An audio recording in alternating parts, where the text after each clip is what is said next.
मैं गया था उन क्षेत्रों का भ्रमण करने के लिए। मैं भौचक, मैं वहां देख के भौचक था कि भूख से मरने वाले लोग मुसहर जाति के थे और उनके पास जो झोपड़ी थी वह झोपड़ी की ऊंचाई कुल आप मान सकते हैं कि 4 से 4.5 फुट से ऊंची नहीं थी। दीवार भी फूस की, ऊपर छप्पर भी फूस का, घर में बर्तन बामुश्किल एक कोई बर्तन था, कुछ भी अन्य नहीं था। और उसमें भी मैं उनसे जब पूछा वहां पे, मैंने कहा भाई आप लोग यहां पे पक्का मकान क्यों नहीं बनाते हैं? उन्होंने कहा सारी जमीन भी हमारी नहीं है, कोई आता है वो इसमें उखाड़ यहाँ से उजाड़ देता है, फिर हम लोगों को कहीं और जगह हमें ये झोपड़ी रखनी पड़ती है, इसमें हमने फूस की सब बनाई हुई है। और उसके बाद फिर हम लोगों ने अभियान चलाया, आंदोलन हम लोगों ने किए,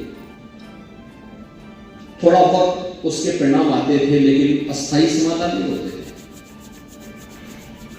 ऐसे ही 54 गांव बनटांगिया के थे, यानी आप देश आजाद हो गया 1947 में, पहला आम चुनाव हो गया 1952 में, लेकिन 2017 तक उन लोगों को राजस्व गांव का दर्जा न मिलने के कारण वोटिंग राइट नहीं थी।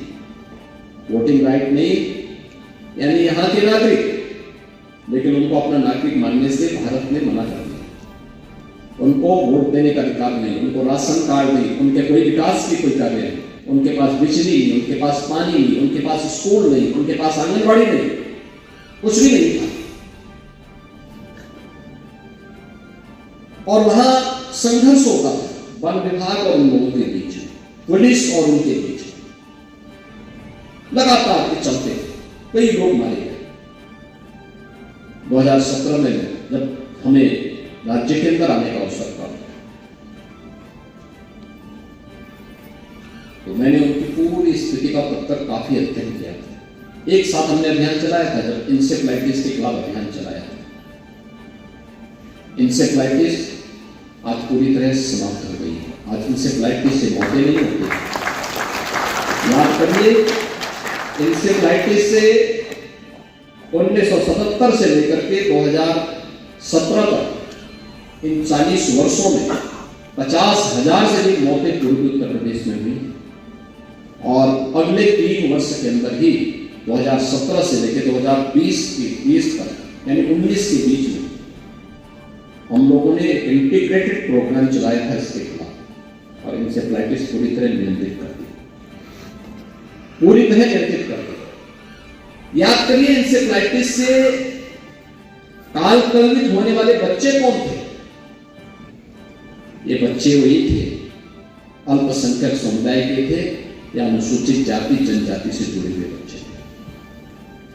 या वोट बैंक तो बन गया, लेकिन उन बच्चों की सुध किसी ने नहीं की। जब डबल इंजन की सरकार आई थी तब हम लोगों ने इंसेफ्लाइटिस के खिलाफ अभियान चलाया और आज इंसेफ्लाइटिस से कोई भय नहीं, पूरी तरह नियंत्रण में है। बल्कि एक प्रकार से उन्मूलन की घोषणा होनी बाकी है, लेकिन उन्मूलन इंसेफ्लाइटिस का हो चुका है उत्तर प्रदेश से। ऐसे ही दूसरा हमने चलाया था, मैंने कहा मुसहर, बनटांगिया, थारू जनजाति, गौड़, चेरो, कोल, सहरिया, बुक्सा, ये जितनी जातियां हैं, जनजातियां हैं, अनुसूचित जाति जनजाति हैं, इन सभी को जमीन का पट्टा दो, आवास की सुविधा दो, उनके लिए राशन कार्ड की व्यवस्था कराओ, जो पात्रता की श्रेणी में आते उनको पेंशन